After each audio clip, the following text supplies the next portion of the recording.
Vamos continuar nossa série de estudos a respeito do que a Bíblia fala sobre julgamento de pessoas, não julgamento divino. É um assunto importante, eu tenho comentado que provavelmente é mais importante do que você pensa, que todo dia nós fazemos isto, julgamos ou deixamos de julgar, ou somos julgados de maneiras erradas, de maneiras corretas. Então, quando é que a Bíblia autoriza, quando é que a Bíblia proíbe? Julgamento de pessoas. Já vimos 4 pregações sobre a proibição bíblica de alguns tipos de julgamento, e estamos vendo mais 4 agora sobre julgamentos permitidos. Já vimos um na semana passada, este é o segundo. Abordamos, é permitido julgar pela reta justiça, palavra do Senhor Jesus Cristo, já explicamos detalhadamente. E hoje, então, permitido julgar pessoas por ações erradas. Coloquei o título assim: errou, que seja julgado. Errou, que seja julgado. Nós vamos ver nas Escrituras que pessoas que erraram foram avaliadas de maneira pessoal, de maneira coletiva por igrejas, e algumas foram identificadas por nome, outras não, algumas individualmente, outras por grupos, de várias formas, mas foram. Então, é algo que deve nos orientar corretamente quanto a essa questão. Permitido julgar pessoas por ações erradas. Esse tipo de julgamento não entra no mérito das intenções. Por que que a pessoa cometeu tal pecado? Por que que a pessoa errou ou está errando de tal maneira? Por quê? Qual é a motivação? Não está em jogo aqui. Mas fatos concretos. Ele fez isso. Então, que seja avaliado, que seja julgado. Jesus e os apóstolos, pelo menos temos alguns exemplos aqui, não hesitavam em julgar pessoas que agiam de maneira errada, inclusive citando nomes, como já comentei. Vamos começar com ele, Jesus Cristo. Há uma passagem aqui um tanto quanto longa, fiquei até em dúvida se deveria ler ou não, não sei quanto tempo leva para ler, mas eu vou ler rapidamente, e vocês observem. É uma denúncia contra pessoas, no caso, um grupo de pessoas, fariseus, em que ele vai falar de procedimentos. Ele chegou a falar de doutrinas também de fariseus, mas aqui ele concentra na questão do que eles faziam ou deixavam de fazer, procedimentos, e ele denuncia duramente. Lucas 7. Versículo 40.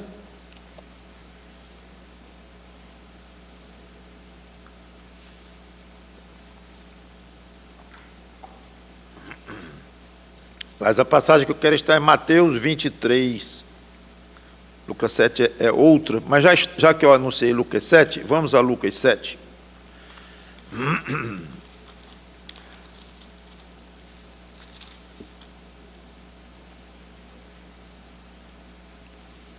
Aqui é um fariseu, só que esse tem nome.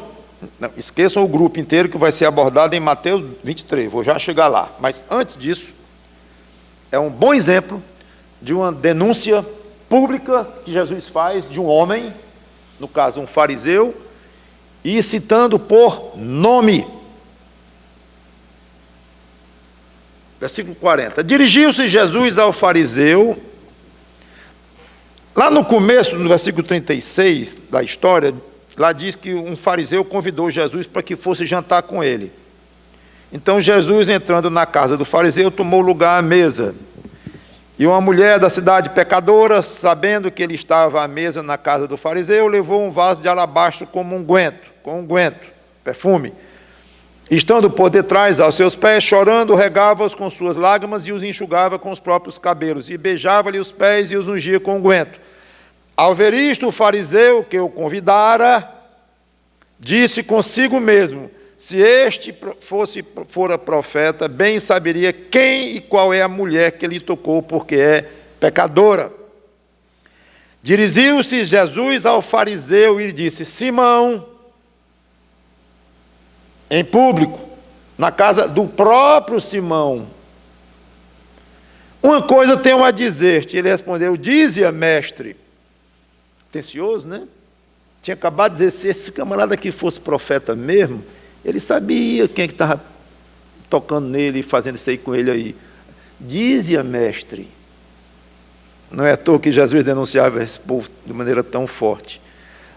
No versículo 44, e voltando-se para a mulher, disse a Simão: vês esta mulher? Aí vem a denúncia agora. Entrei em tua casa e não me deste água para os pés. Porém, ela regou os meus pés com lágrimas e os enxugou com seus cabelos.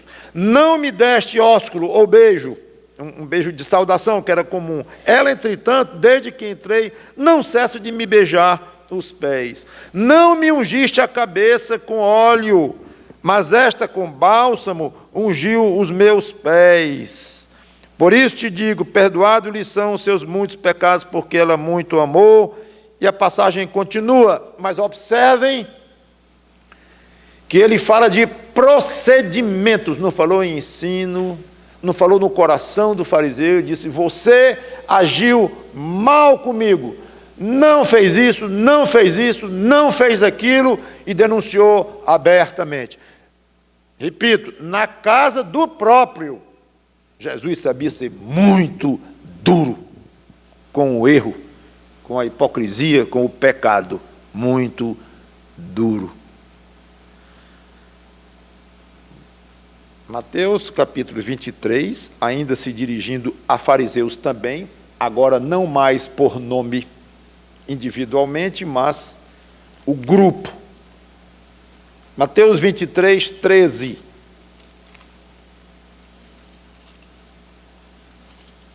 Ai de vós, escribas e fariseus, incluiu os escribas também, mestres da lei, conheciam bem a lei, mas entraram aqui também nesta condenação, neste julgamento. Hipócritas, porque fechais o reino dos céus diante dos homens, pois vós não entrais nem deixais entrar os que estão entrando. Ai de vós, escribas e fariseus hipócritas, porque devorais as casas das viúvas, e para o justificar fazei longas orações, por isso sofrereis juízo muito mais severo. Ai de vós, escribas e fariseus hipócritas, porque rodeais o mar e a terra para fazer um prosélito, e uma vez feito, o tornais filho do inferno 2 vezes mais do que vós. Ai de vós, guias cegos, que dizeis: quem jurar pelo santuário, isso é nada, mas se alguém jurar pelo ouro do santuário, fica obrigado pelo que jurou. Insensatos e cegos, pois qual é maior, o ouro ou o santuário que santifica o ouro? A passagem continua, eu vou lá para o 23. Ai de vós, escribas e fariseus hipócritas, porque dais o dízimo. Então são coisas, práticas deles, costumes e práticas. Dais o dízimo da hortelã, do endo e do cominho, e tens negligenciado os preceitos mais importantes da lei, a justiça, a misericórdia e a fé. Devis, porém, fazer estas coisas sem omitir aquelas. Guias cegos. E continua. Então, procedimentos que atrapalhavam a salvação de outras pessoas, juravam de maneira errada, negligenciavam os preceitos mais importantes da lei, desobedientes à lei, em outras palavras. Por fora era uma coisa, mas por dentro era outra, sepulcro caiado, que eu não vou ler. Perseguiam os fiéis a Deus. Então, fez errado, foi julgado e foi condenado. Apóstolo Paulo. Jesus, agora Paulo. 2 Timóteo capítulo 4, versículo 10. Essas coisas parecem hoje muito fora do que é politicamente correto, em que não se pode colocar o nome de quem deve ao condomínio 1 ano atrasado, 2 anos atrasado, não se pode colocar o nome na parede, porque, sei lá por quê, prejudicando todo o prédio, depois de haver sido conversado, tentado negociar, mostrando que os outros moradores, que também têm dificuldade, estão arcando com o prédio e pagando a parte que o outro deveria estar pagando, e coisas desse tipo que hoje nós temos no mundo, que protege quem faz errado.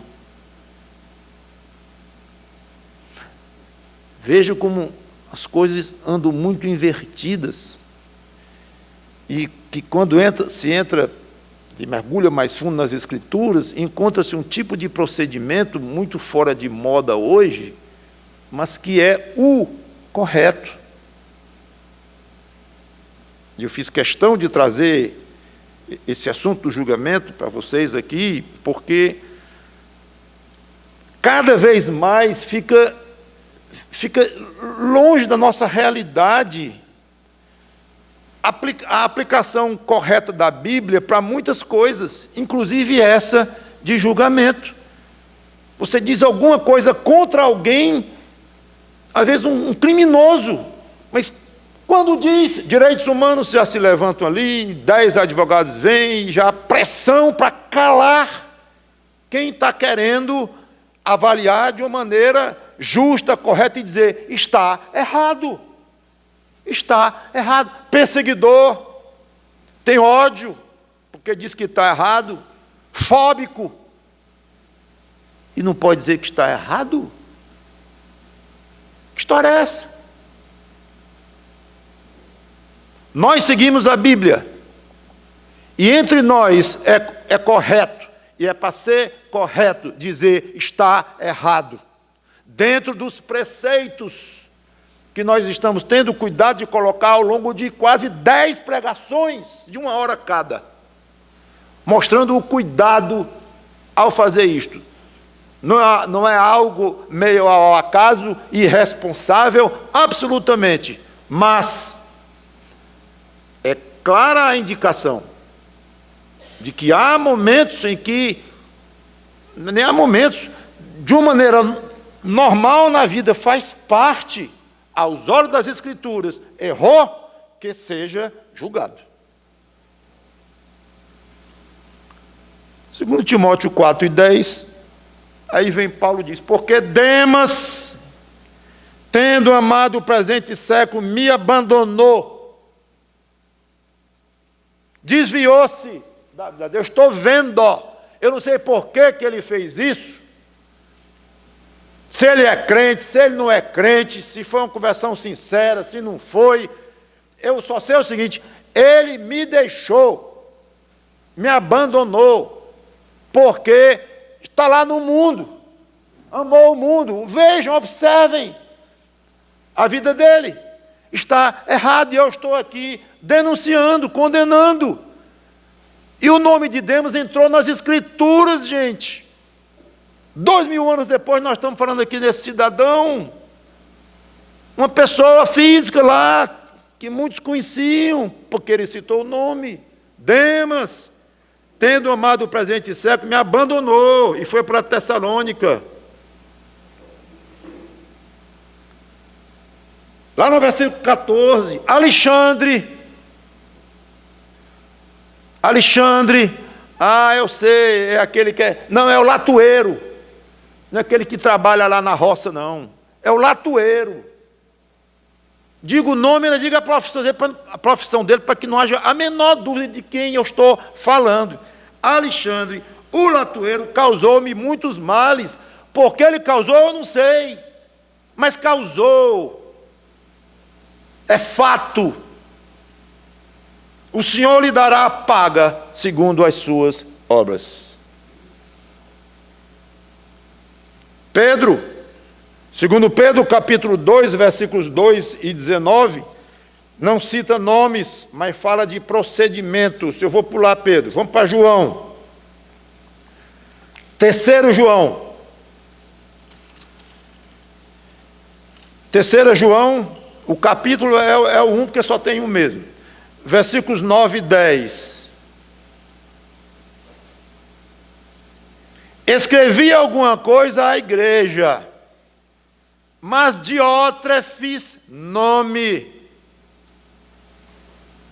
que gosta de exercer a primazia entre eles, um mandão, ditador, não nos dá acolhida.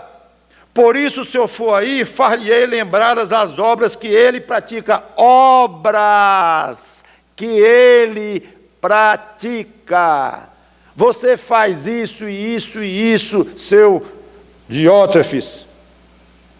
Não há como negar, porque é uma coisa visível. Não estou falando do seu coração, não. Se eu for aí, eu vou fazer lembrar das obras que ele pratica, proferindo contra nós palavras maliciosas. Palavras, falou. Ele disse, então não deve ter sido gravado na época, né? Hoje teria sido gravado e filmado. E não satisfeito com estas coisas, nem ele mesmo acolhe os irmãos, como impede os que querem recebê-los e os expulsa da igreja. Esse era um tirano total. Metido a pastor, metido a líder de igreja, irmão, Diótrefes, diácono, sei lá o que esse Diótrefes era lá. Eu sei que era um líder. E Paulo, então, aqui o denuncia duramente. Hoje, para alguém chegar aqui nesse púlpito e ter coragem de dizer o nome de alguém, ou de um falso mestre, ou um falso pastor, é complicado. Interessante isto. Tomando esses casos como modelo, e são casos contundentes, qualquer um tem apoio bíblico para chegar diante de alguém que fez ou tem feito algo errado, e eu não digo errado aqui, eu quero dizer no sentido de que é fora dos padrões das Escrituras, dizendo de outra forma, pecado,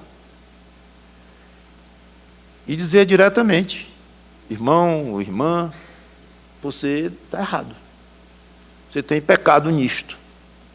Dizer, olhando para os olhos.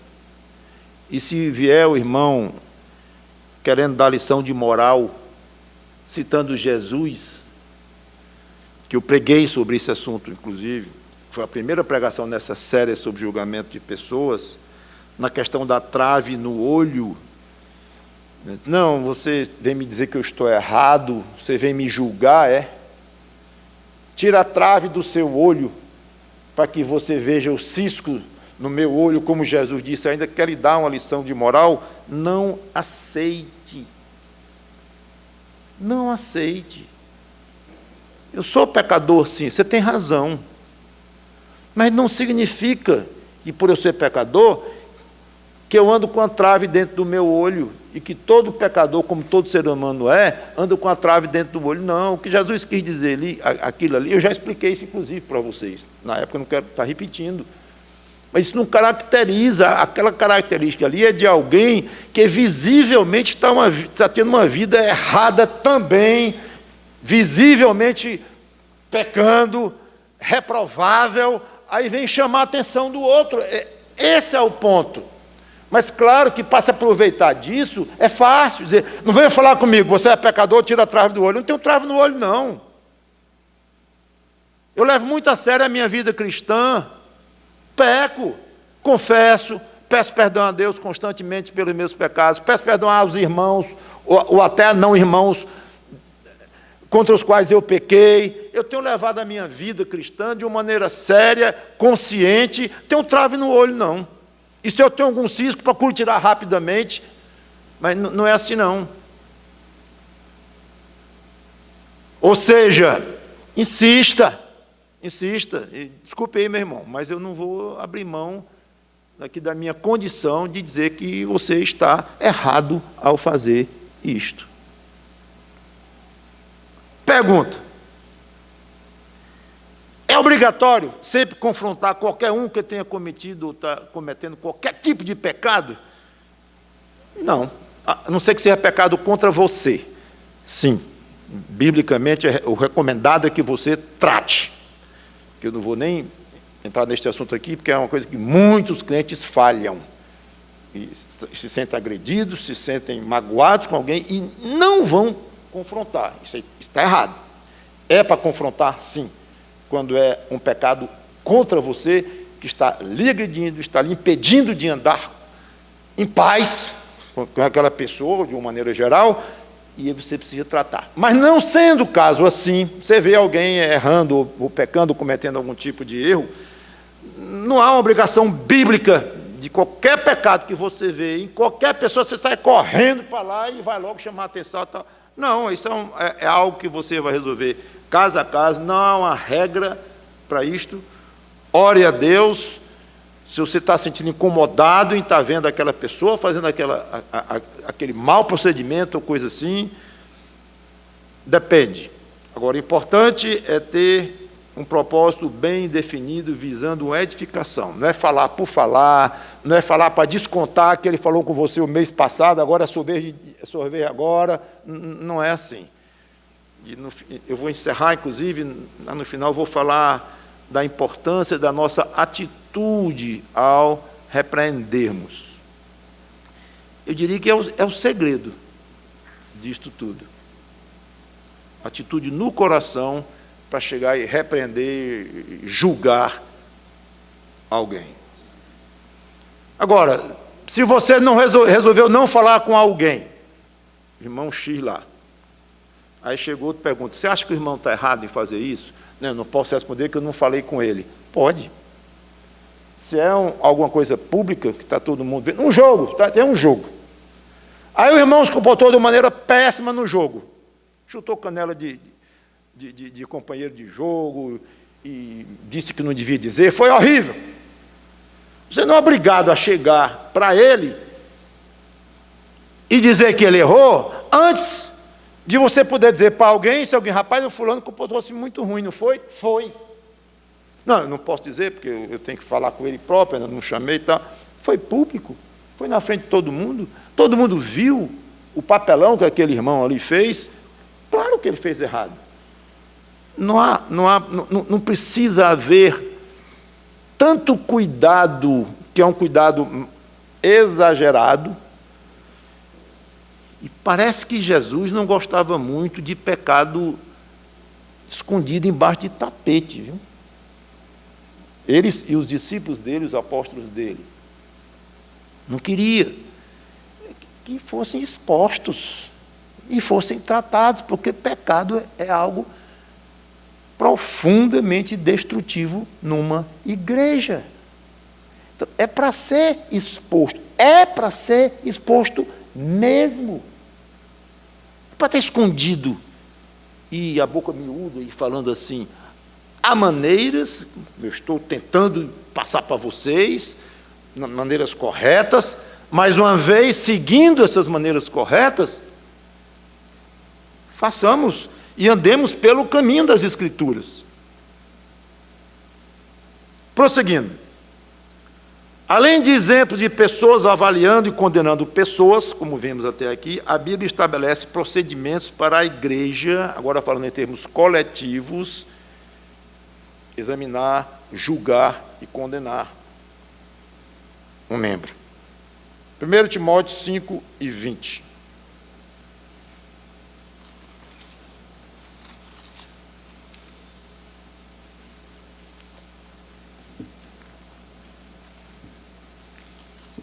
Timóteo 5:20 diz: quanto aos que vivem no pecado, repreende-os na presença de todos, para que também os demais temam. Embora seja uma exortação que Paulo fez para uma pessoa, no caso Timóteo, discípulo dele, mas ao exigir uma repressão pública, obviamente Paulo incluiu e envolveu a igreja. Detalhe: quem deveria ser repreendido publicamente? qualquer pecador? Não, porque assim, todos nós estaríamos sendo o tempo todo repreendidos publicamente, porque todos nós pecamos. Então não é todo e qualquer pecador. Todos somos, insisto. O alvo aqui, está bem claro, são aqueles que vivem no pecado. Ou seja, pessoas que insistem numa prática pecaminosa, insistem. E essa prática pecaminosa pode ser qualquer tipo de comportamento que destoe das Escrituras. Pode ser questão de honestidade, pode ser questão de pureza ou impureza, pode ser questão de envolvimento com a igreja, pode ser questão de língua solta, e tanta coisa. Mas é alguém que começa a ficar evidenciando demais um comportamento errado, e a pessoa presume-se, é abordada pelo pastor, por irmãos, e ela insiste. Então, é esse tipo aqui que deveria ser publicamente repreendida. Interessante que a repreensão pública é uma forma de pena. É julgado, está errado, e como é uma insistência, como é uma coisa que está ficando público, a pena que você vai pagar, ou a pena da condenação que você vai ter, é uma repreensão pública, que ninguém gosta de repreensão pública, é horrível, principalmente numa igreja séria, é forte. A pena pode ser maior do que uma repreensão pública, uma condenação verbal. Tem um aqui que é um pouco vaga, qual foi a pena, mas é interessante. 2 Tessalonicenses 3, 14 e 15. Eu estou tentando dar aqui um nível crescente de punição, consequência do julgamento por obra errada. Primeiro, repreensão verbal, no sentido apenas de uma repreensão pública. E depois, nós vamos ver a pena máxima, que é a exclusão da igreja. E no meio, eu coloquei essa daqui, porque eu não sei direito do que se trata, mas é curioso. Observe. 2 Tessalonicenses 3, 14 e 15 diz assim: caso alguém não preste obediência à nossa palavra dada por esta epístola, ou seja, destoe de alguma maneira, desobedeça em alguma coisa, não obrigatoriamente em doutrina, convicções doutrinárias, mas é obediência, a ideia principal de algo prático, não está obedecendo, não está seguindo os preceitos de uma vida cristã correta. Então, se alguém não está sendo obediente a isso, notai-o. Nem vos associeis com ele, para que fique envergonhado. Muito curioso. O verbo traduzido por notar aqui no original significa marcar. Distinguir com uma marca. Curioso isto. Como se ferra um gado. Fica marca. Então a Bíblia manda marcar essa pessoa. Como? Não sabemos. Obviamente, não vai ser com ferro.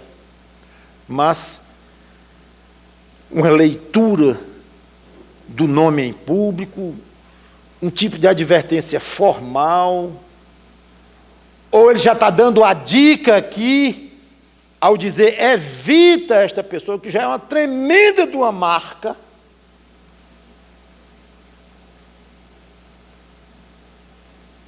Nem vos associeis com ele. Para mim já é uma marca muito forte. Pai, vão lá em casa para... Não. Ah, eu vou lá, vai ter reunião lá, alguma coisa assim, está da igreja lá. Não. Você não é muito bem-vindo, não. Eu não me lembro de ter visto uma igreja aplicando isto. sem disciplinar, sem tirar da membresia, mas uma espécie de um marcar, deixar uma marca. Mas, pastor, isso vai matar o irmão de vergonha. É exatamente o propósito. Está escrito. Para quê? Visando, com o objetivo de envergonhá-lo. Mas a Bíblia está meio esquisita. Hoje o senhor arranjou umas passagens meio estranhas aqui, que eu estou estranhando um pouco, pastor. Talvez a ideia de estranhar o seu conhecimento da Bíblia. Porque está aqui há um bocado de tempo, não está? Jesus Cristo não tolera pecado na igreja dele. Ponto. Não tolera, não quer. Ele sabe o poder destrutivo do pecado numa igreja. Eu seria muito mais rigoroso com membresia do que nós somos. Eu, pessoalmente. Talvez os tempos hoje, as situações, e temos outros líderes e tal, a gente conversa para lá e para cá, e vai. Eu, pessoalmente, seria muito mais rigoroso. E tenho discutido com pastores, colegas meus, que são muito mais abertos. E eu gosto de dizer, eu quero que o crente tenha orgulho e prazer em dizer que faz parte da Igreja Batista Luz do Mundo. E que não é para ser uma coisa fácil, não, barata, não. É para ser um privilégio dele poder dizer que é membro da Luz do Mundo. E se nós vamos ter um privilégio de dizer que ele é nosso membro, amém. Mas não se deve inverter as coisas.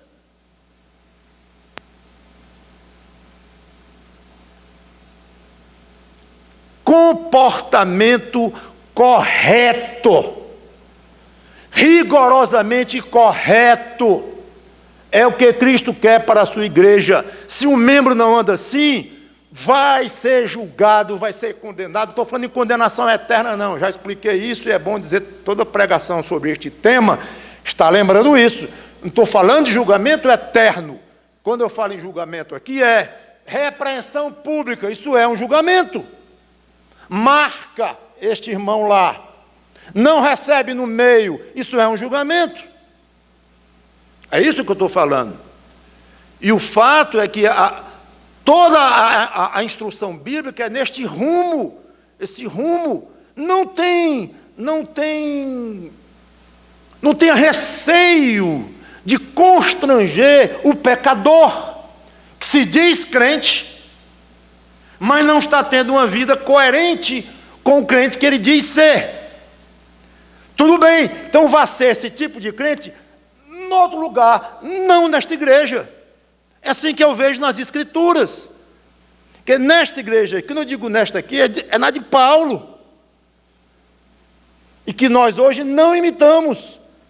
Somos muito mais frouxos, abertos, e valorizamos muito menos o que significa ser membro de uma igreja bíblica, neotestamentária, que leva muito a sério cada frase da Bíblia. E eu não gosto apenas de ler, e depois tudo volta a ser como era. Não pode ser assim. Espera que uma pregação dessa tenha efeito, e que mais irmãos aqui estejam ouvindo de outros, irmãos que estão em falta, que estão falhando, que estão errando com seus compromissos cristãos.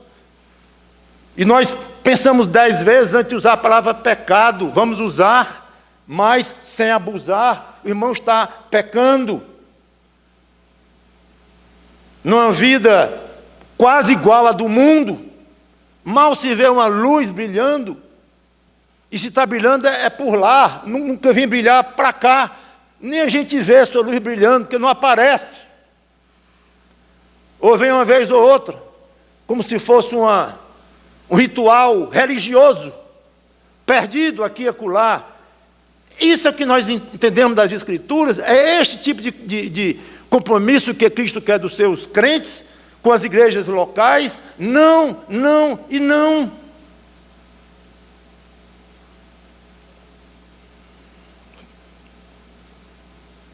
Finalmente, a pena máxima, exclusão da igreja. Mateus 18, 15 a 18.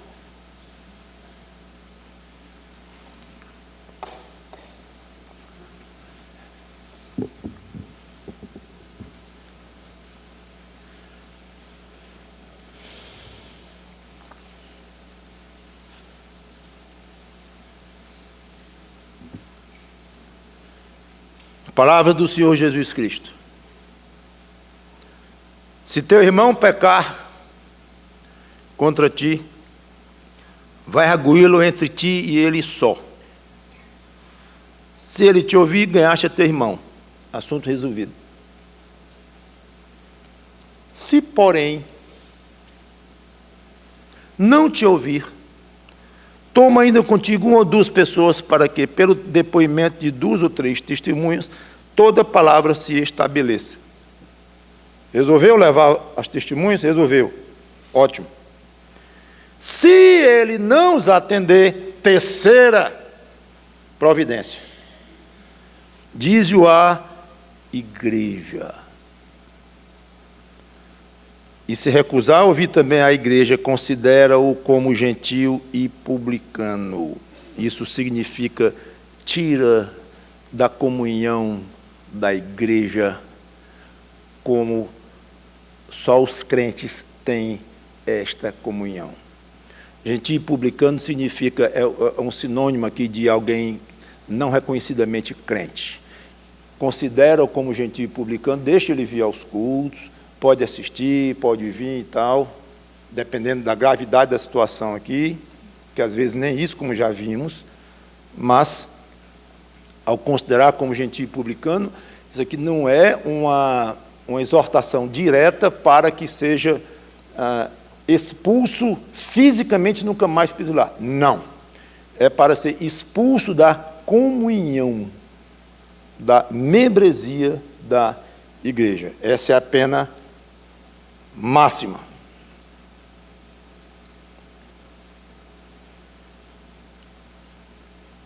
O membro de uma igreja é parte integrante de um corpo, cujo cabeça é o Senhor Jesus Cristo. Então, as atitudes, o procedimento, os costumes, o andar, o viver de cada crente precisa ser tal que dignifique o nome da igreja.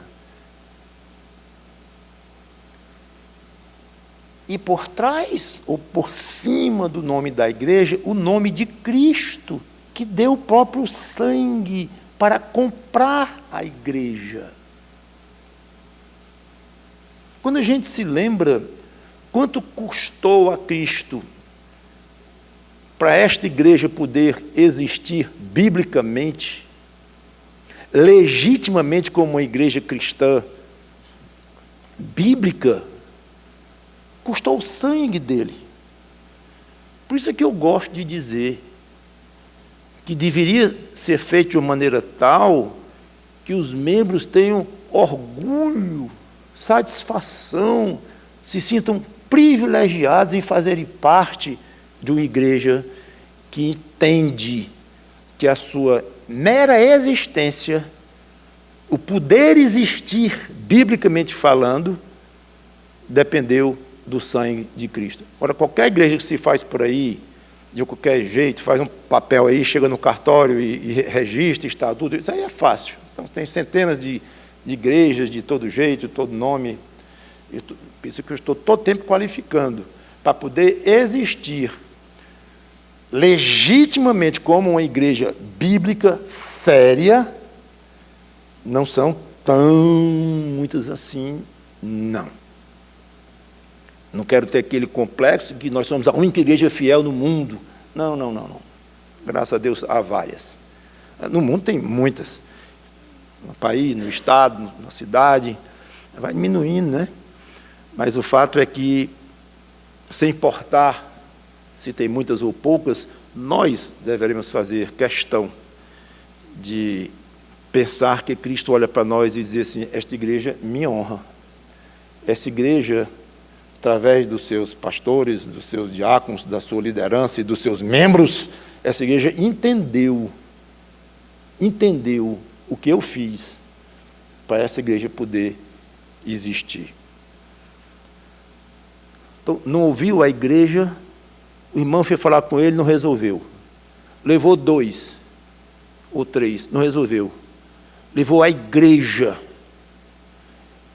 A igreja se pronunciou. A igreja disse, está errado ou está certo. Ela julgou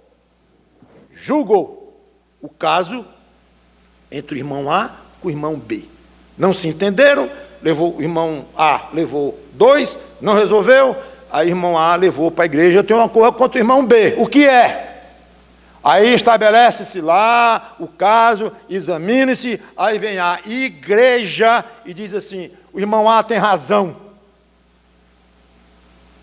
O irmão A não tem razão. É o irmão B, o irmão está enganado. Sigam a igreja. Não quer seguir a igreja? Gentil e publicano, ou seja, não crente. Esse não crente é considerado não crente. A igreja não tem poder para chegar e dizer, nós estamos declarando que o irmão fulano não é crente no Senhor Jesus Cristo. Não é salvo em Cristo. Não foi salvo pela fé em Jesus Cristo. Declaramos e assinamos embaixo. Não temos essa autoridade. O que a igreja tem autoridade é dizer assim, nós vamos considerar o irmão fulano como um gentil ou publicano, ou seja, como um não crente. Considerar, se ele for crente, graças a Deus, vamos nos encontrar com ele lá no céu. Mas, sendo ou não, nesta igreja, ele não é membro mais, porque ele não obedece, ele não segue e não reconhece a autoridade da própria igreja, que foi Cristo quem deu essa autoridade. É só isso. Então, não é definir o destino de alguém, não. Só Deus pode fazer isso, a igreja não. 1 Coríntios 5, de 1 a 5, um caso triste na igreja de Corinto.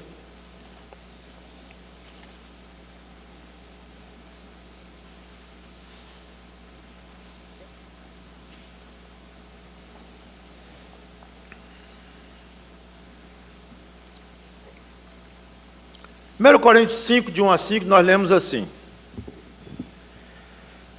Geralmente se ouve que há entre vós imoralidade, e imoralidade tal como nem mesmo entre os gentios, isto é, haver quem se atreva a possuir a mulher de seu próprio pai, certamente não a mãe dele, mas alguém que talvez um viúvo que casou com outra, ou se divorciou e casou com outra, não se pressupõe aqui que é a própria mãe que está em evidência aqui. Mas o pai casou uma segunda vez por algum motivo, aí sim, aí estava havendo pecado entre esse homem e a mulher, segunda ou terceira, não era do próprio pai. E contudo,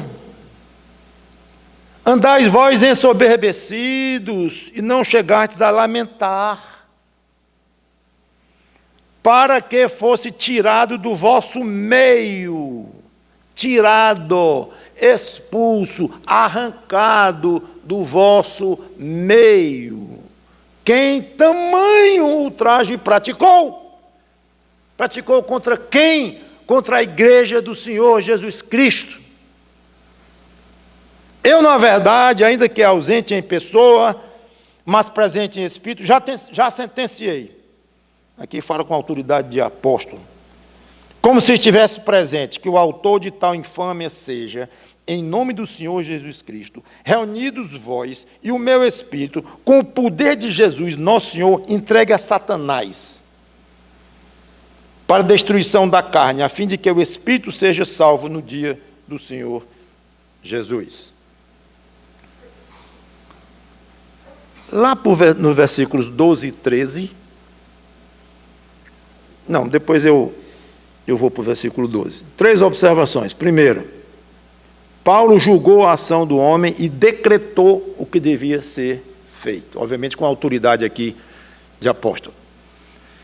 Expulso e entregue a Satanás. Não se sabe exatamente as consequências disso, o que era exatamente ser entregue a Satanás. Mas o que se pensa, a maioria dos estudiosos das Escrituras e tal, pensa que não era alguma cerimônia em que ele era entregue ao diabo, coisa assim, mas o simples ato de expulsá-lo da igreja e isolá-lo da comunhão o exporia à ação de Satanás de uma maneira muito forte. Tentações, quedas, doença, sofrimento de alguma ordem, perturbação mental, não se sabe. Eu não queria estar na pele deste homem aqui. Porque mesmo que a gente não saiba exatamente o que é, mas ser entregue a Satanás por uma decisão do apóstolo Paulo, inspirada pelo Espírito Santo de Deus, curiosamente, é que tratava-se de um crente. Viram aqui? Para que o espírito seja salvo. Então é uma passagem difícil, que eu não vou aprofundar, mas parece que era alguém que Paulo estava considerando que o espírito dele seria salvo, já era salvo, não sabemos exatamente, mas a ideia de um castigo aqui muito forte, incluindo a expulsão da igreja e um grande sofrimento debaixo das garras de Satanás, é o que estava em vista aqui. Segunda observação, versículo 12, ele estabelece um princípio. Eu teria que explicar melhor o 11 e o 10, mas eu não vou não. Apenas aqui. Pois com que direito haverá eu de julgar os de fora? Não julgais vós os de dentro? Eu quero ficar só com isso, independente do que vem antes lá no versículos 11 e 10, mas Paulo estabelece aqui um princípio. É o seguinte, é claro, aliás, a igreja tem o direito e o dever de julgar os de dentro, ou seja, os membros. Ela tem direito e dever de julgar os seus membros. No versículo 13, ele diz, os de fora, porém, Deus os julgará, os não crentes, os que não são da igreja. Expulsai, agora com todas as letras, expulsai, pois, de entre vós o malfeitor. Tirem daí. Então, há situações em que a igreja, sim, tem que encarar com muita seriedade o pecado de alguém e tratar corretamente, ao ponto de corajosamente desligar. Eu quero encerrar lembrando que, embora autorizados a julgar ações de outros, ações erradas de outros e pecados de outros, dentro do contexto que eu coloquei, dando só uma olhadinha nas pregações de julgamentos proibidos, nós não estamos autorizados a julgar com sensação de superioridade.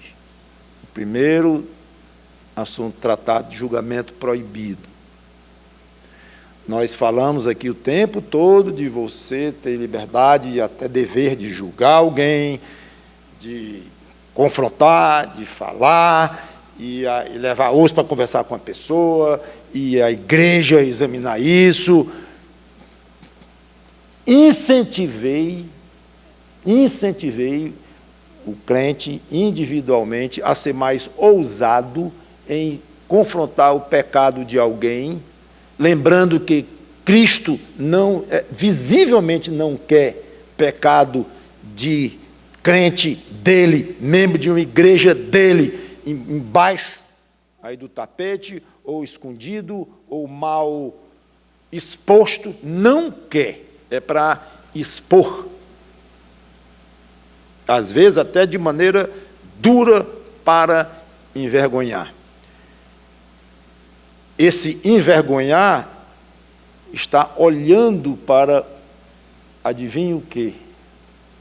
Uma reconciliação com o Senhor Jesus Cristo, uma volta aos caminhos de Cristo, um arrependimento, um pedido de perdão à pessoa que esse irmão ou irmã ofendeu, ou pessoas, ou a igreja como um todo, se for o caso, mas sempre visando um retorno, se possível. Muito importante isto. Então, julgar com sensação de superioridade, nunca. Julgar o que parece ter sido um pecado e não foi, nunca. Ou seja, tenha muito cuidado em saber o que você está julgando. Foi uma pregação inteira em cima daquela frase do Senhor Jesus Cristo: não julgai pelas aparências. Já desenvolvi, falei o que tinha que falar, só lembrando que a gente não deve abrir demais aqui. Agora eu posso julgar, posso chamar, e agora eu vou denunciar. Cuidado, vá com responsabilidade cristã e vá com propósitos corretos. É proibido julgar a intenção do outro, que eu já falei disso também e já observei, talvez muito mais frequentemente do que cada um de nós pensa, nós cometemos esse erro ao julgar o pecado em si, ou o feito, ou a obra má. Ao fazer isso, nós misturamos com o julgamento de propósito. Você fez isso por isso, ou para atingir aquele objetivo, aí entra dentro do... Entra não. Faz de conta que entra dentro do coração do outro, que não entra, porque ninguém entra. Então, muito cuidado com a questão da intenção. Fique no feito. Fique naquilo que foi realizado. Eu chamei muita atenção disso nessa pregação. No procedimento. Você fez isso, fez aquilo, não fez aquilo, não fez aquilo. Aí é indiscutível. Mas falou na intenção do outro, não pode afirmar, pode perguntar, mas não pode afirmar. Então, proibido julgar a intenção do outro. Proibido julgar o que parece ser biblicamente errado e não é. Foi a última pregação sobre julgamento proibido. E são costumes que a Bíblia em si não proíbe, mas que você acha que é proibido, isso lhe fere de alguma maneira, você não gosta daquilo outro, aí começa a dizer que aquilo é pecado, e querer condenar o irmão, e vai para a Bíblia mesmo, quando olha, não, a Bíblia não condena isto. Já falei isso também. Então, sempre esteja atento para a sinceridade dos seus propósitos. Por que você está fazendo isto? Chamando o irmão, confrontando o irmão, chamando o pastor para conversar 3, e chamando mais 2, e depois pedindo que seja levado à igreja isso. Por quê? O seu propósito, Cristo vai fundo no seu coração. Se ele souber que o seu propósito é por zelo puro à igreja dele, só satisfação na parte daquele grande coração. Só satisfação. Pode ser duro, pode denunciar, pode envergonhar aquele pecador que não se afasta daquele pecado. Isso é o que você quer, meu filho? É a pureza da minha igreja? É por isso que você está enfrentando suas próprias reações, que você é tímido, supondo, e você prefere não ir atrás de confusão, mas você sente esse dever de contribuir para a santificação e pureza da minha igreja. Esse é o propósito pelo qual você está fazendo isto aí, às vezes sendo mal compreendido, e não está sendo fácil. Servo bom e fiel, preocupado com a santidade da minha igreja. Mas se ele souber que no seu coração a santidade da igreja dele passa longe, ou fica em segundo ou terceiro plano, e que você quer aparecer, quer humilhar o irmão, quer aproveitar e se vingar de alguma coisa, ou mostrar que é santinho, ou isso, cuidado, muito cuidado, porque uma coisa que ele não suportava era hipocrisia. Isso é hipocrisia pura.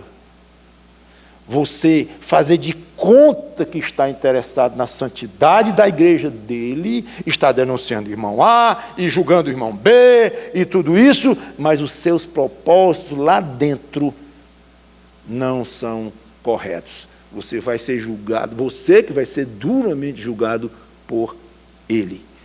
Então, tome cuidado naquilo que você vai julgar, condenar, ou a quem você vai fazer isso.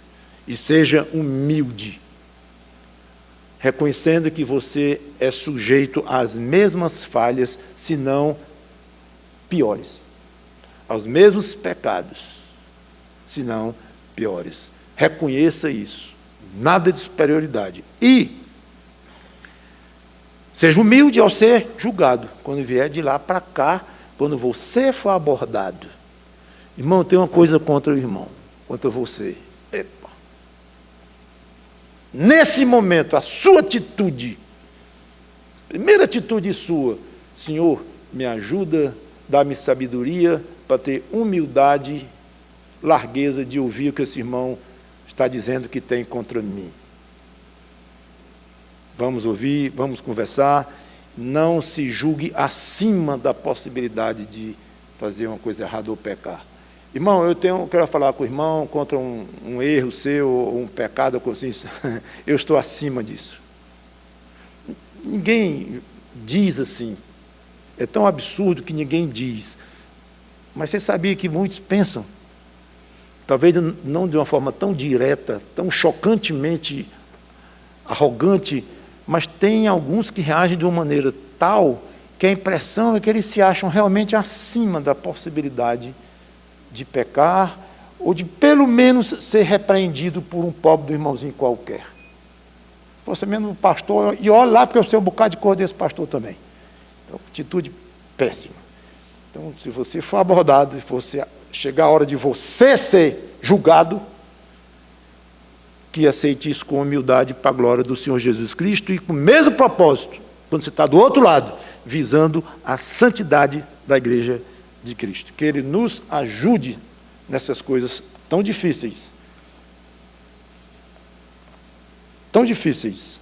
Coisas fáceis, são fáceis também de serem explicadas, pregadas sobre, mas as coisas mais complicadas não é tão fácil pregar, explicar, querer, e você entender, mas uma igreja que tem a felicidade de praticar de uma maneira a fundo essas coisas mais básicas do que Cristo espera de uma igreja saudável, vale a pena mergulhar mais fundo. Vamos orar. Obrigado, Senhor Deus, pela Tua igreja, por esta igreja, que Teu Espírito Santo nos ajude a mantê-la pura. Sabemos que Ele é que mantém pura, o próprio Espírito, mas através de nós, Ele nos dignifica com a responsabilidade de fazermos essas coisas. Ele nos ajuda a termos esta igreja Batista Luz do Mundo, santa, pura, linda, sem ruga, nem mancha, nem coisa semelhante, mas belíssima, como uma virgem esperando o noivo, que é o Senhor Jesus Cristo. É em nome dele que nós te pedimos e agradecemos. Amém.